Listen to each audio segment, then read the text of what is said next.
Welcome to Personal Finance for Long-Term Investors, where we believe Benjamin Franklin's advice that an investment in knowledge pays the best interest, both in finances and in your life. Every episode teaches you personal finance and long-term investing in simple terms. Now, here's your host, Jesse Kramer. Welcome to Personal Finance for Long-Term Investors, episode 131. My name is Jesse Kramer. By day, I work at a fiduciary wealth management firm helping clients nationwide. You can learn more at bestinterest.blog/work. The link is in the show notes. By night, I write the Best Interest blog and I host this podcast. I also put out a weekly email newsletter. All those projects help busy professionals and help retirees avoid mistakes and grow their wealth by simplifying their investing, taxes, and their retirement planning. And I'm going to do a really quick review of the week and then dive right into the good stuff. The review is from LTI Wannabe Charlie. I think that's long-term investor, LTI. LTI Wannabe Charlie, who says, "Truly the best. The world of finance, tax, and retirement planning can seem daunting, even intimidating. At least it did for me until I found Jesse, and I'm so grateful to have found him and this podcast. He's extremely knowledgeable, and his delivery of extremely difficult topics is superb. Jesse is able to make even the most complicated topics understandable and comprehensible to even those without the financial know-how. I end each episode feeling empowered and ready to take on the world. Listen to his Q&A episodes. Listen to them all. You won't regret it. Thank you, Jesse." Well, thank you, Charlie. That was a very, very kind review. I'm very glad that you find this helpful, and hopefully you leave today's episode a little more knowledgeable and empowered and ready to take on the world. Charlie, please email me, jesse@bestinterest.blog, and I'll get you hooked up with a super soft podcast t-shirt. Now, let's get to the good stuff. Whenever you start conversations about retirement and retirement planning, you can count on a few topics to come up: investing, Social Security, RMDs and taxes, leaving money to your heirs. Now, income. Income is another pretty common topic. Where will my income come from? How will I replace my income? How will I build my paycheck? What if I don't have a pension? Should I own lots of bonds? They create income. Should I own dividend-paying stocks? They create income too. Should I purchase an annuity? That creates lots of income too. Today, we're going to do a deep dive on that last one. We're going to do a deep dive on annuities. I've spent, 5 or 10 minutes here or there to discuss why I don't like annuities. But because there are, thousands of you listening and many of you have heard of annuities, are maybe intrigued by annuities, you might own an annuity or you're considering buying one. You've asked me about annuities before, and I wanted to devote some serious time to annuities today. And so that's what this episode is. Think of it as this hopefully evergreen, long-standing episode that explains annuities in pretty deep detail. But we're going to start with some of the lighter details or some of the higher level stuff, right? An annuity is a contract with an insurance company where you pay them money. Usually you pay them most of the money now, but sometimes you can pay them money over time. Either way, you're paying the insurance company a big lump sum of money. And in return, they promise to pay you a regular income stream, just like a paycheck, for a set amount of time or for, in many cases, for the rest of your life. So a very common annuity might say, you write the insurance company $1 million check today, and then they start sending you $6,000 a month for the rest of your life. That is one example of how an annuity could work. Now, I'm going to start with a big picture statement with a little bit of backup about annuities. I do think there are more reasons to dislike annuities than to like them, and I think more retirees are worse off with annuities than they would be with the alternative options. Now, why do I say that? Well, let me give you what I believe to be a transparent but still a pretty simple pro versus con of annuities. Well, we'll start there, just very high level pros and cons. The pros. Annuities provide longevity insurance. The longer you live, the better your annuity decision will have been in hindsight. Annuities create stable, predictable income, which is certainly a good thing inside of a financial plan. And it also really helps us, behaviorally. It helps to have that steady income. It helps us make good decisions. Last, annuities provide simplicity, at least one type of simplicity. There's no rebalancing with an annuity. There's no withdrawal rate decision. There's no market timing anxiety. You simply collect the constant income stream, just like collecting a paycheck. So in that way, annuities can be thought of as simple. And those are the pros. Those are, in my opinion, the main pros. And so far, that sounds pretty good, right? Like with many things in the world, we can't evaluate only the benefits, right? We need to consider what are the costs. And in my view, the actual costs and the opportunity costs of annuities are significant cons. The overwhelming majority of annuities are poorly designed and incredibly expensive. Variable annuities, which we will explain the difference between variable annuities and fixed annuities in a minute, but variable annuities can easily have fees exceeding 2% per year. And that's on top of large commissions, which are usually 5 to 10% of the upfront cost. Quickly, a couple other major cons. Annuities are typically illiquid and irreversible. It's a one-way decision. especially once the income stream is turned on, you basically never have access to your lump sum ever again. Or if you do, you can buy something with a lot of annuity products called a rider or an add-on. If you happen to have an add-on that gives you access to your lump sum after the fact, that's probably a very steep costing add-on.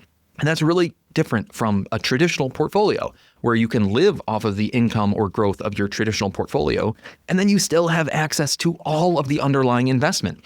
In annuity, you're giving up the investment itself. My last con of annuities is just the expected return. I've gone over that math many times here before, but I'm happy to do it again. In their best form, which I will talk about later, it's that whole variable versus fixed annuity conversation that I already mentioned once, and we will get to it. But in their best form, which I will talk about later, at their very best, the long-term expected returns of an annuity are something like what I'm about to say. If we look at, say, a healthy 60-year-old male, his payout rate in a very simple annuity product is probably going to be somewhere in the nature of 6 to 6.5%. So you have to ask yourself, well, how many years of a payout at 6% do you need to have in order to get 100% of your money back? And you realize the answer is about 16 and a half years. So in that case, his expected return for the first 16 and a half years is technically negative, because if he dies after 14 years, he hasn't even gotten his original money back. For a typical annuity, you might say year 15 or so is about where the break even occurs. Before year 15, it's essentially been a negative return. Once you've collected 15 years worth of payments, okay, you finally have positive nominal returns. And these are nominal returns, right? It doesn't even count inflation, which would make the situation appear worse. Once you get out to 20 years, the expected return is somewhere in the order of 3% per year. After 25 years, maybe 4.5% per year. After 30 years, it's up to about 5.5% per year. And then once you get out to 40 or 50 years, that's when your return hits an asymptote at about 6.5% per year. So if our 60-year-old male lives to be 100 years old, at that point, he'll see something like a 6 to 6.5% annualized return. But if he only lives to 75, he'll see a 0% return. If he lives to 85, he'll see something in the realm of a 4 to 5% return. And I just don't like those returns, right? If I'm investing for a 20, 25, 30-year timeline, I want something better than a nominal 4 or 5% return. So anyway, that's the big con for me, or one of the big cons is just that the returns are not attractive enough. But before I go further, let's do some definitions. I used the terms variable annuities and fixed annuities before. Let's define those. Fixed annuities are the easy place to start. As the name might imply, fixed annuities have very few moving pieces. They're pretty simple. It's a straightforward trade-off between you sacrificing a lump sum of money up front and an insurance company then taking that lump sum and providing you with a long-term income stream. The specifics of that trade-off are fixed. They won't be changing over time. It's predictable in that way. But with a variable annuity, those specifics, they actually can change over time. A variable annuity at its core mixes investing, an investment account, and mixes it with the idea of an annuity. So a very common variable annuity might take your original lump sum, invest that lump sum in some way, and then create some sort of growth on your lump sum. And only then out in the future would you ostensibly annuitize that larger investment-grown lump sum into an income stream at a later date. And by the way, I just used the word annuitize. So to annuitize anything, including in this context, to annuitize something means to turn your lump sum into an income stream, to turn on the income spigot, so to speak. Again, you might think that this idea of a variable annuity sounds kind of good. You get the guaranteed income still, okay, check, but your money actually has a chance to grow along the way. It's not bad. The problem is, how can an annuity protect you against the downsides? Remember, it's guaranteed income. There's a downside protection there. How can it protect you against the downsides while also providing you with the upside from an investment like the stock market? The way they do this, the way they provide you both, it's really twofold. First, they cap your returns. For example, an indexed annuity, which is a variable annuity tied to a specific stock market index, an indexed annuity might have a cap rate or a participation rate. A cap rate would say, no matter how well the stock market does, your variable return is capped at X%. So let's say X is 7%. The market's up 20%, well, your annuity got 7. The market's up 12%, you got 7. The market's up 4%, well, you only got 4. The market's down 15%, well, okay, you're only down 0. There's no downside, but they cap your upside.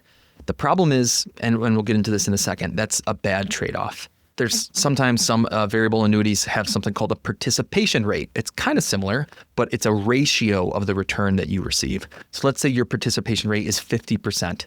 The market's up 20, you only get 50% of that. You get 10. The market's up 12, you get 6. The market's up 4, you get 2. If the market's down 15, okay, you're down 0. You don't lose. There's no downside, but there is a limited upside. Again, the problem is it's a bad trade-off. And before I get into some of the math of why that's a bad trade-off, let me tell you of the second of the twofold ways that insurance companies protect themselves when it comes to variable annuities. The second way they protect themselves, the first way being they somehow cap your returns. The second way is by charging you 2% or more per year in most of these products. So if you combine those capped returns with the 2% plus annual fee, that is how an insurance company can provide you guarantees, prevention of loss, and also provide you quote unquote growth at the same time. The true growth is either cut down by 50% in my example, or it's limited at 7% per year. And then every single year, rain or shine, the full Monty is cut down by a 2% annual fee. So in case you're wondering, well, how stifling is that kind of setup? I grabbed S&P 500 returns from 1950 through 2025, 75 years of data. I threw, $1,000 on the top of my spreadsheet, put $1,000 into the S&P 500 back in 1950. And if it just grows on its own in the S&P 500, the $1,000 would grow to 4.26 million by the end of 2025. Trust me, it's not a typo. That's not a mistake. $1,000 over 75 years would grow to 4.26 million. That's what 75 years of compounding does. Right, most of us only get 20, 30, maybe 50 years of compounding if we start really young. 75 years of compounding at 11.6% per year will turn $1,000 into 4.26 million. But now, what if we apply a typical index annuity rule to those same S&P 500 returns from 1950 to 2025? In this case, I chose the 50% participation rate, and I also applied a 2% annual fee. So, if the market was up, 22% in 1961, well, this annuity product was only up 11% and then also got charged a 2% fee that year. But, it's also worth noting the value of the annuity never goes down. So Black Monday, the crash in 1987, the 1970 stagflation, the dot-com bubble bursting, the great financial crisis, this annuity product did not go down during those times in my little spreadsheet. Still, the summary is, if we get to the end of it, the annuity would have grown at 5.4% per year, and the $1,000 would now be worth about $56,000. So 11.6% per year versus 5.4, $4.6 million versus $56,000. And that result, at least to me, it shouldn't be surprising. It shouldn't be surprising that the indexed annuity only generates a net 5.4% return to the investor. Because when you look at long-term annuity payouts for typical lifespans, they typically end up in the 4 to 5% range. So it would make sense that one of these products is set up by the insurance company. And we'll get into this. It's the company, they've got all the data about when people might die in the future. They've got all the data about what their expected payouts might be. And you better believe that they know that these products in their models are expected to pay out 4 to 5%. So how do you give someone exposure to the stock market and then only pay out 4 or 5% at the end of the day and guarantee that they never lose money? Well, you cap their participation in stock market returns, and then you charge them a high annual fee. And on that point, when it comes to defining annuities, I do want you to think about these products from the point of view of where they are coming from. Annuities are sold by insurance companies. They are an insurance product. And how do insurance companies think? Well, insurance companies, they think about risks. They think about the average risks across very large groups of people. They price their products, meaning they price the costs and the benefits of their products to ensure that they, yes, address their customers' concerns about risks, but also so that the insurance company makes money. If an insurance company doesn't make money, it's going to go out of business and the products themselves will fail. We do need insurance companies to make money in order to continue providing us insurance. But it is worth understanding that for you, the customer, to have your specific risk addressed, it is going to cost you. That's just business. You want groceries, it'll cost you. You want to fix the leaky roof, it'll cost you. And if you want guaranteed income for life, risk-free, that is going to cost you. And that's why I don't want you or me or anybody to be necessarily surprised that annuity payouts are what they are, and certainly aren't as wonderful as maybe some people would tell us, especially if those people happen to have a vested interest. going back to the really high commissions. Anyway, if you're the insurance company and you're selling annuities to 60-year-old males, let's say, like my example from a couple minutes ago, as the insurance company, you're thinking to yourself, well, some of these guys, they're going to die at 65 and 70. Most of them are going to die at 75, 80, 85. And yeah, some outliers are going to live to 90 or 95, maybe even beyond. But on average, if we average out all these 60-year-old males we're selling annuities to this year, on average, we might owe these people something like a 3 to 4% annual return over the next 20 to 25 years. I think the insurance company can pretty conservatively and reasonably invest their pool of assets and achieve that kind of outcome. Now, another quick pivot, whenever an insurance product is involved in one of our financial plans, especially a long-term insurance product, a good question to ask is, what if the insurer themselves somehow fails to uphold their promise, right? What if they, go out of business, they somehow become illiquid? Does my annuity just dissolve and kind of, do I get screwed over? So a few notes on that. An annuity is not backed by the federal government in the way that a treasury or that Social Security is. An annuity is a general obligation. It's kind of like a debt in a way of the issuing insurance company. So the risk is pretty simple in theory. If the insurance company becomes insolvent somehow, it may be unable to fully meet its annuity payment obligations to you. Unlike a mutual fund or an ETF, you don't own kind of these segregated assets inside of the insurance company, like maybe the underlying stocks in a mutual fund. You are a creditor of the insurer. They owe a debt to you. This is credit risk. It's not market risk. But how real is the risk? And the short answer is, yeah, it's real, but it's very historically rare. It's usually non-catastrophic for annuity holders. Insurance company failures do happen. They have happened, but they're far less common than, for example, bank failures. And annuity holders are typically protected or largely made whole. There's never been a widespread collapse where annuitants broadly lost their income stream. Historical failures have been, kind of these regional, smaller insurance carriers. Usually the failures have been caught early on by regulators. There's a good point. Yes, insurance is regulated at the state level, and those state regulators are always kind of sniffing around for signs of smoke. And insurers fail less often because they're required to hold up statutory reserves and match their long duration liabilities, just like an annuity. They're required to match those liabilities with appropriate assets, stress test what's going on, submit themselves for actuarial review. It's a pretty rigorous risk profile that they have to go through. And you can think of that state regulation as the first line of defense for an annuity customer. There are also maybe the second line of defense we can talk about now. There are state guarantee associations. Every state has a life and health insurance guarantee association funded by the solvent in-business insurance companies, providing coverage in case an insurer fails. Now, those coverage limits can vary by state, but typically on the low end, it's something like $100,000. On the high end, it's $250,000. And that's per owner, per insurer.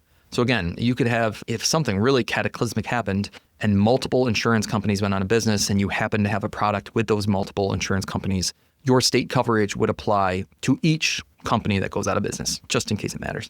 The third line of defense, and really the third and fourth are pretty minor corner cases, I would say. But the third one is if an insurance company happens to go out of business, their annuitants are considered senior creditors, meaning they get paid first, ranking above unsecured creditors, ranking above shareholders. So even without guarantee coverage, or even if the guarantee coverage isn't enough, recoveries are often pretty substantial. An annuity holder isn't totally screwed over. And then the fourth line of defense, should it come to that, if you end up going down a route where you want to purchase an annuity or, again, any insurance product, if you spread your purchases, your products across multiple insurers, you are effectively, mitigating and diversifying your risk in that way. So that ends maybe my early foundation, my beginner's foundation to understand what annuities are, how they work, the pros, the cons, the risks, the rewards, all that stuff. Here's a quick ad, and then we'll get back to the show. I love getting your questions, and some of you ask me questions about the wealth management firm I work for in Rochester, New York. Others ask about the Best Interest blog and this podcast, Personal Finance for Long-Term Investors, which operate without advertising, without pushy sales, and with no paywalls. How can the blog and podcast stay afloat without me dumping my own money into it? Well, to answer both those questions, I want to point you to episode 78 of Personal Finance for Long-Term Investors. I intentionally recorded episode 78 to shine light on those topics and inform you how you are actually helping and can continue helping these projects carry forward. So if you've ever been curious about the business of my blog and podcast, or if you're curious about my day job in wealth management, please check out episode 78 and let me know what you think. Now I want to dive into a specific annuity, maybe re-diving into it because I've already kind of mentioned how it works before. But this might be the only annuity, one of the only annuities that's, in my opinion, within sniffing distance of acceptable use. It's one of the only annuities, for example, where if my uncle came to me and said, "Hey, Jesse, just so you know, I listened to your podcast and I decided to buy this thing," I'd say like, okay, I get it. Might not do it myself, might not recommend it myself, but I get it. This annuity is called a single premium immediate annuity, or a SPIA, S-P-I-A. Single premium, a one-time lump sum, a single premium. Immediate annuity means the income stream starts immediately. There's nothing variable here. Everything's fixed. There's nothing weird going on.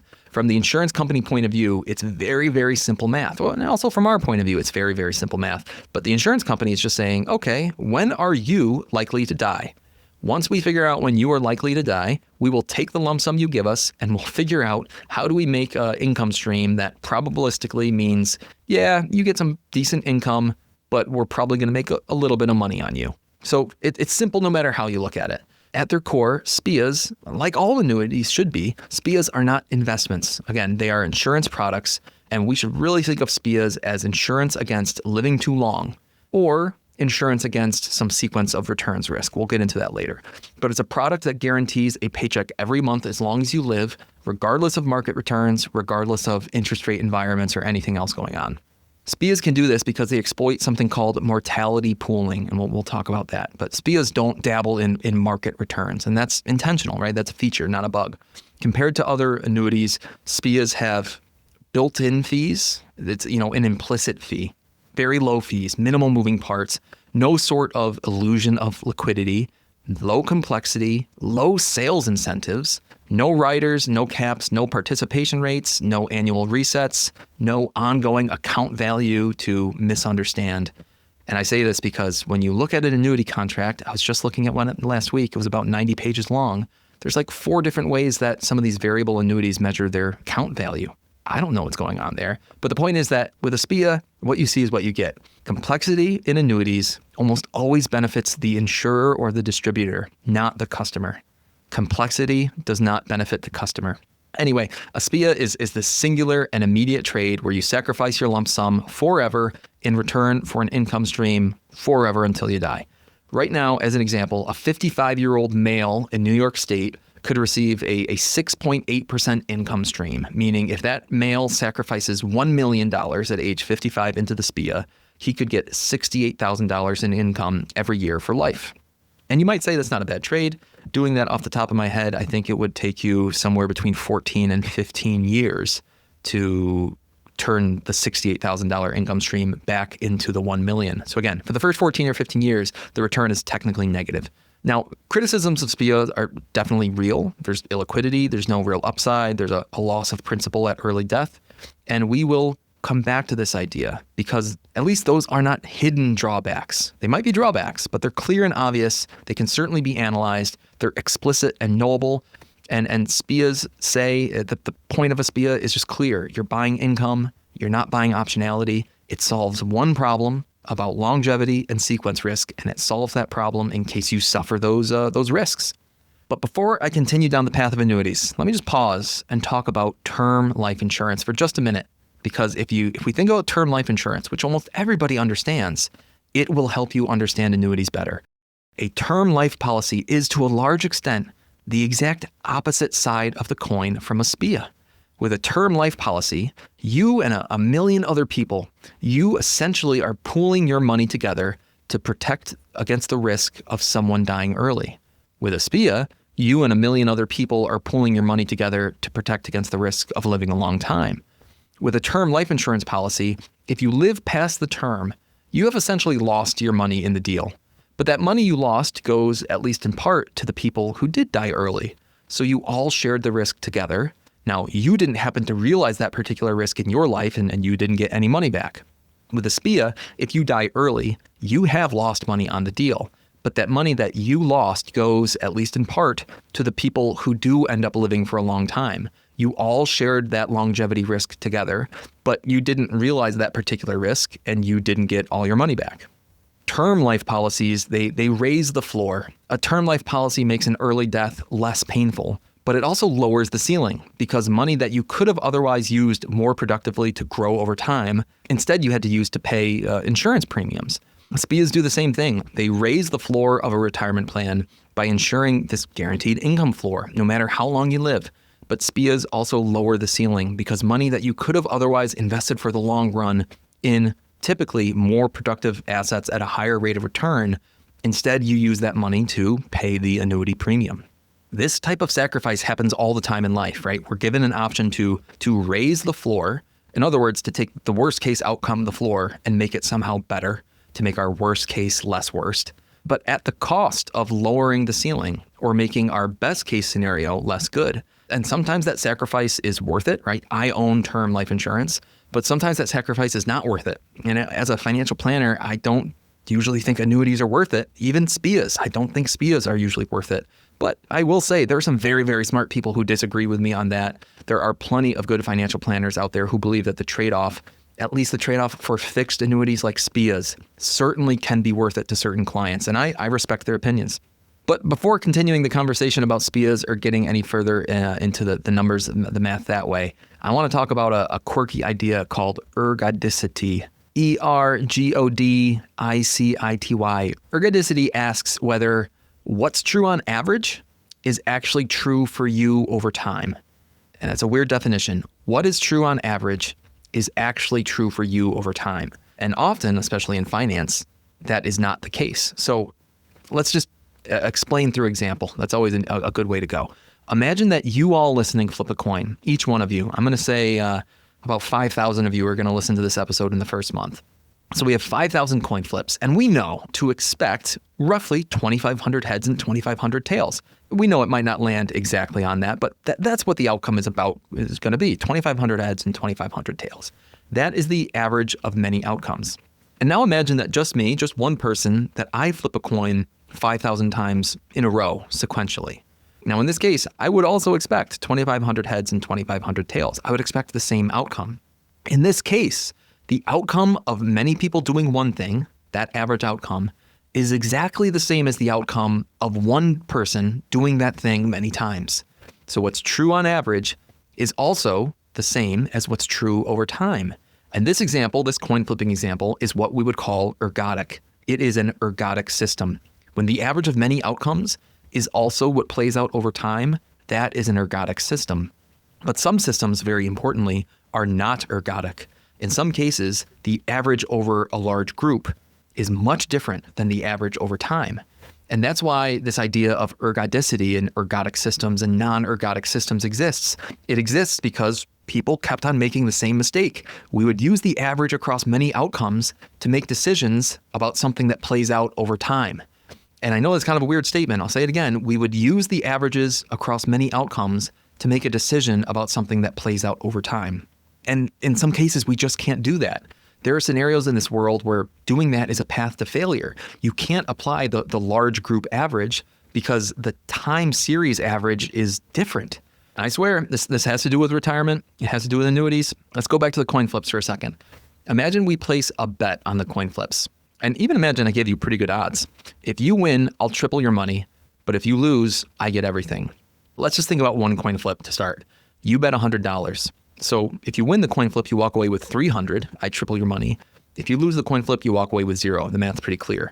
Now, you should probably take that coin flip every single time. The expected outcome is that you start with 100 and that you walk away with 150 because you have a 50% chance of winning $300. 50% of 300, that's 150.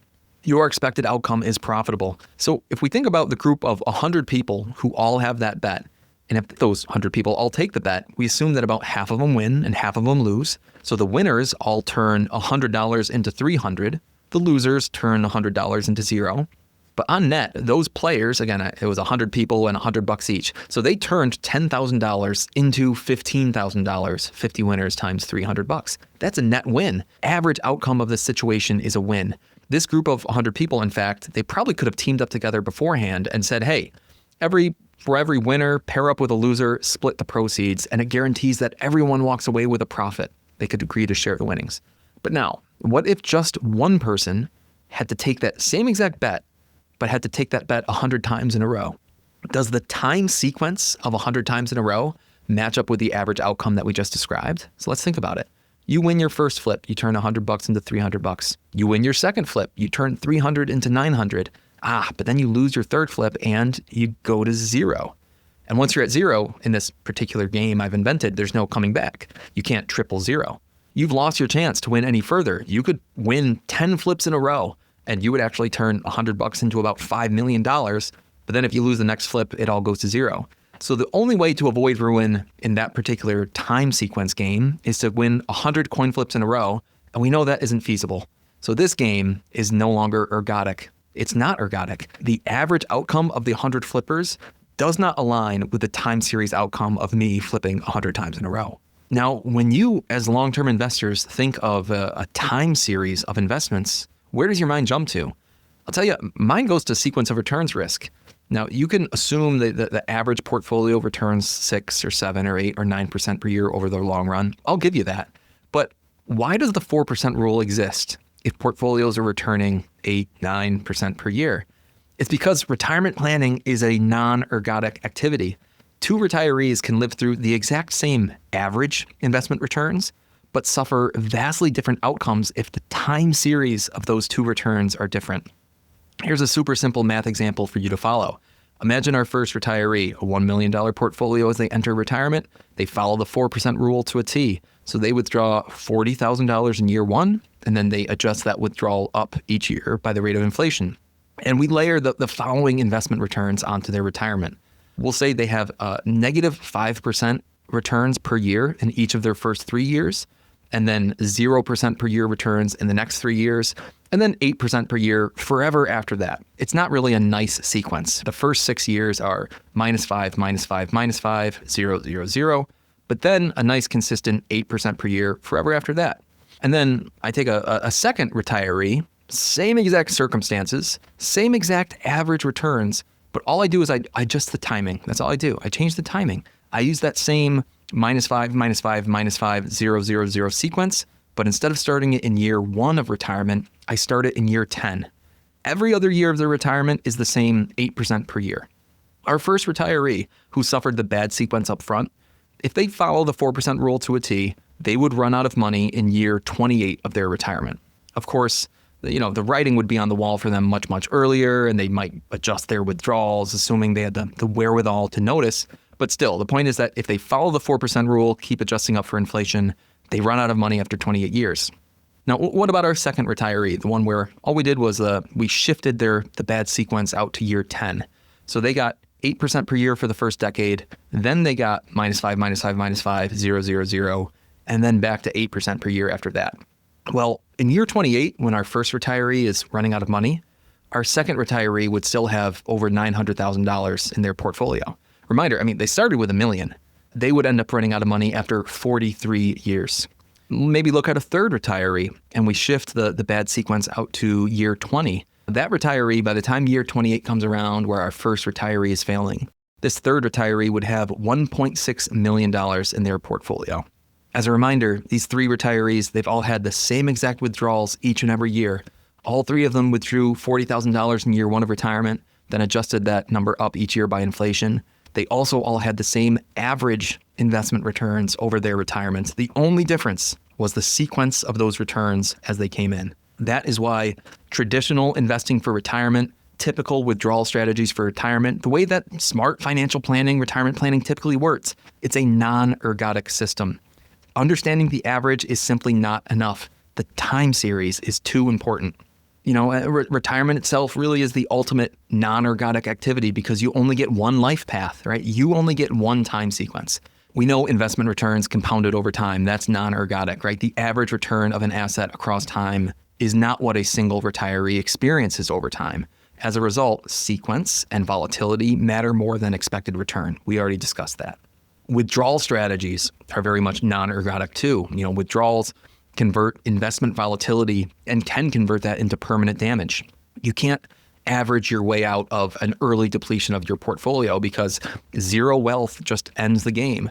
And as you approach zero wealth, you actually accelerate toward zero. The rate of negative outcomes starts increasing. Things get worse and worse.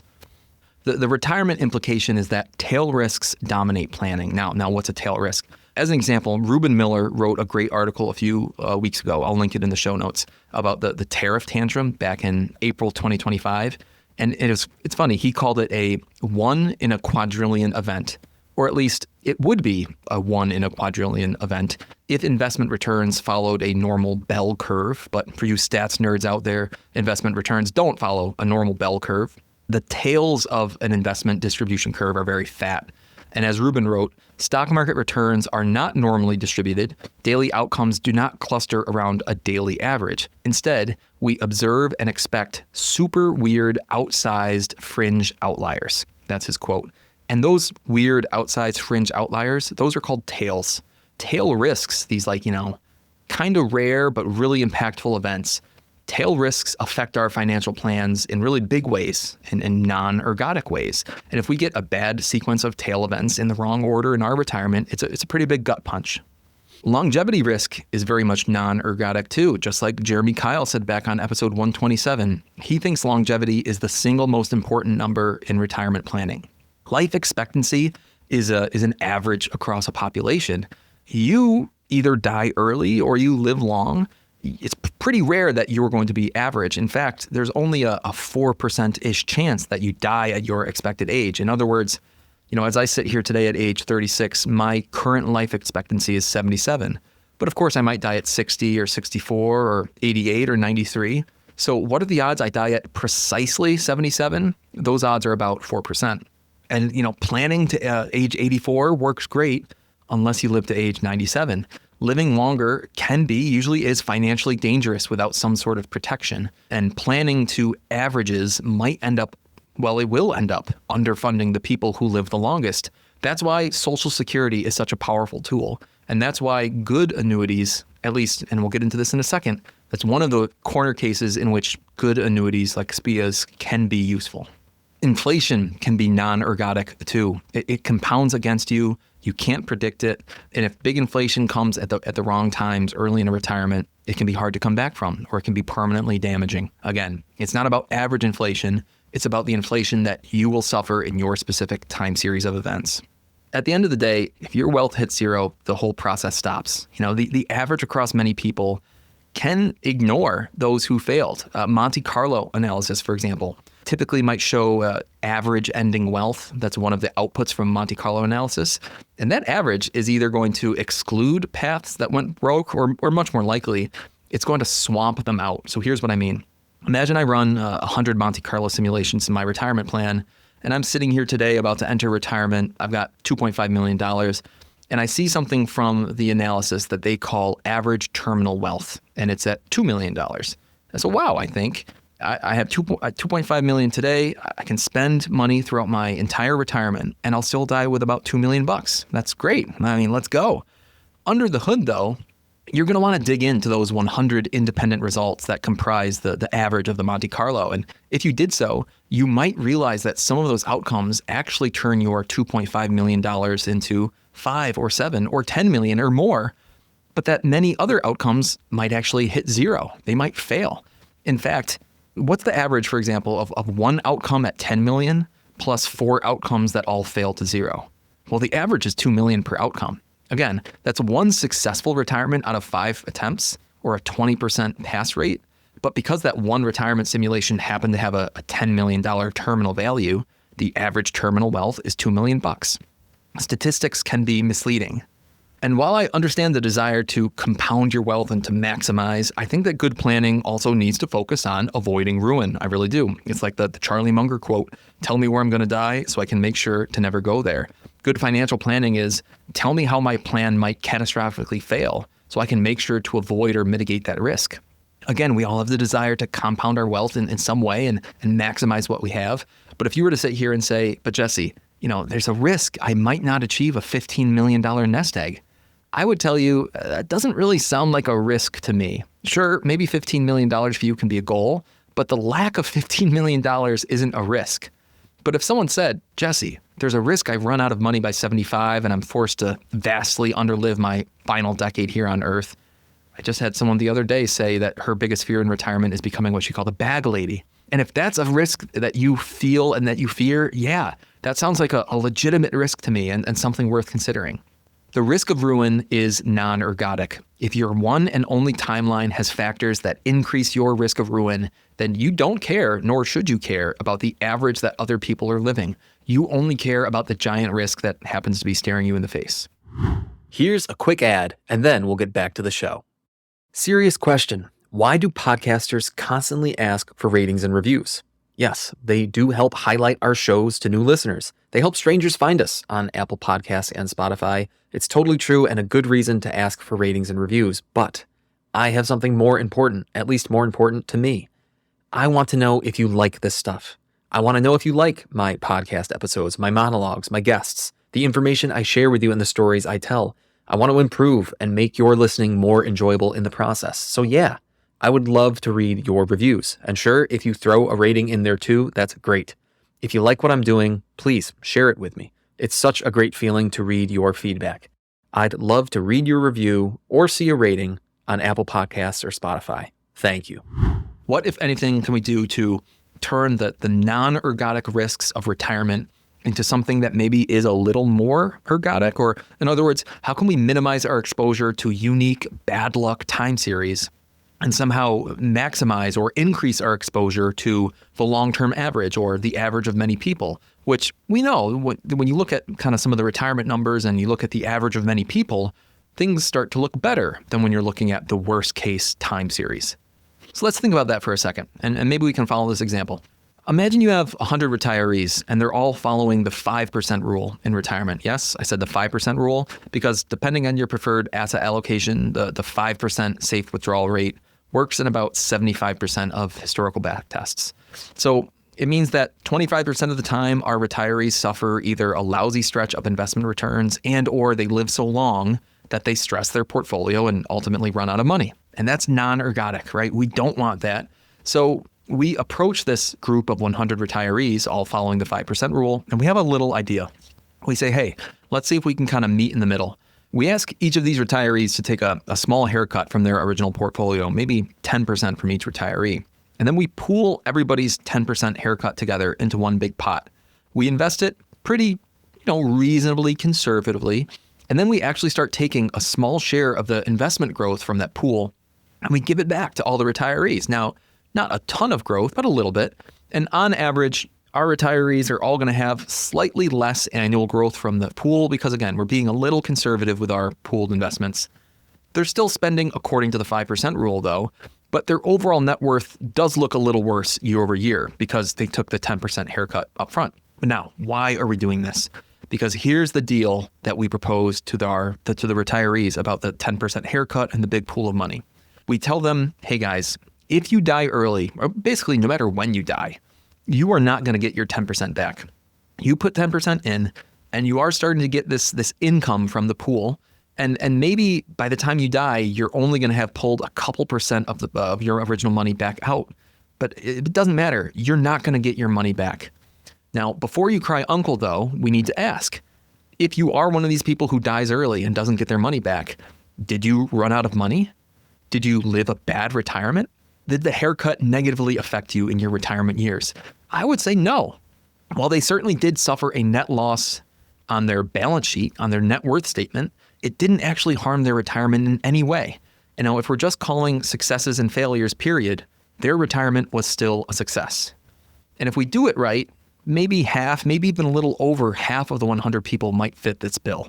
They will get less than their original 10% back, or certainly they would have been better off not taking the 10% haircut in the first place. But because they died relatively earlier, or earlier than average, that 10% haircut never actually comes back to harm them in terms of their retirement success at all. The only measurable harm is that they have fewer assets at their death. Their heirs get less of an inheritance. That's the only harm. But now let's ask about the other people of the 100. Let's ask about the people who die later than expected. Some of those people might die just a couple years later than average, and they'll get most, if not all, of their original 10% haircut back in terms of the income distributions.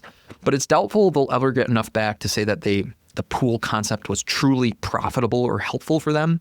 Nevertheless, they don't really live that long past their average age of retirement, and their retirements will still be successful. I would say for them, the pool was very much a neutral addition to their retirement. And then that leaves us with a small share of people who really live for a long time. They live many, many years past their expected age of death. And for those people, their 10% haircut, not only do they get the 10% back in terms of the even income distributions, they end up getting a lot more. They end up getting much more than their quote unquote fair share. And because those people did die late, they got more than their fair share back. A few of them will fit the following criteria. Without the proceeds from the big pool, their retirement plan and their withdrawal plan might have failed due to their longevity. But due to the proceeds of the big pool, their retirement plan and withdrawal plan was actually successful despite their longevity. So with all that explanation, let's examine what the big pool of money actually did. For most of the 100 people, contributing their 10% haircut into this pooled asset was negative to their net worth. But because they didn't live that long, they certainly didn't live forever, even though it was negative to their net worth, it really did nothing to harm their retirement success.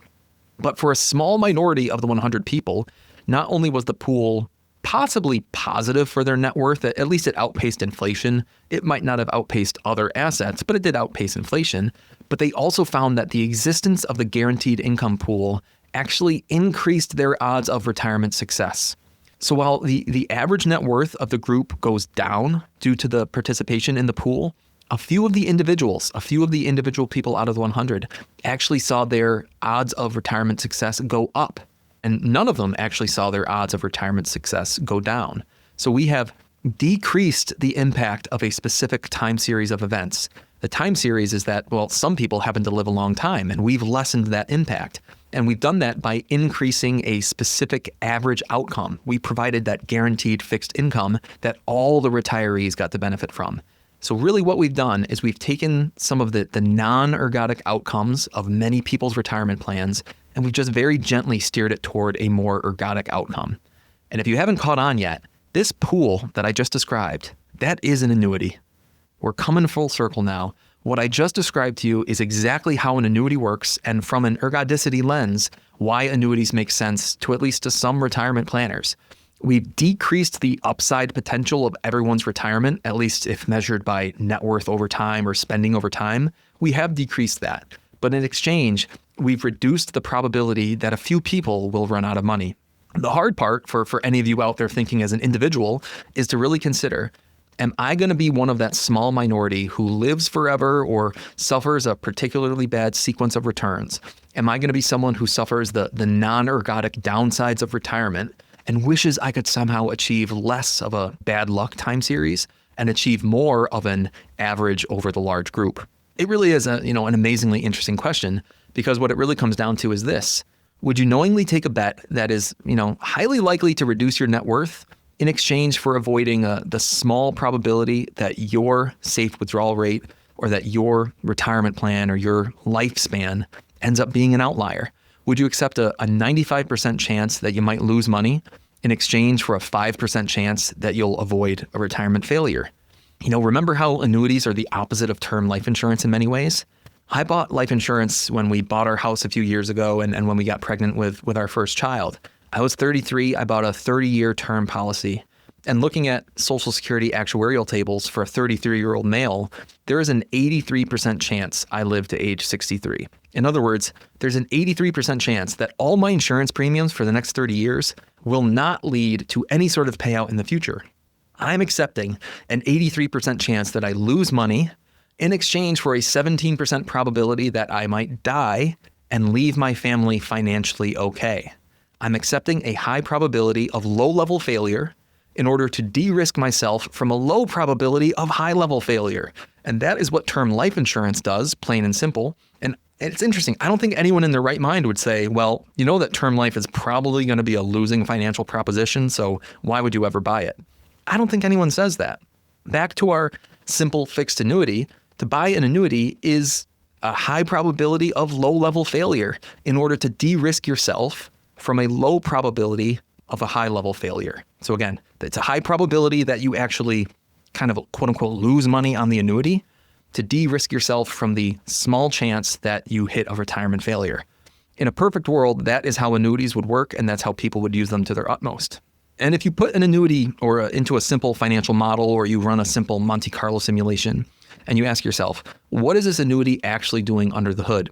Most of the time, an annuity will take an already successful retirement plan and will reduce the overall amount of money in that plan.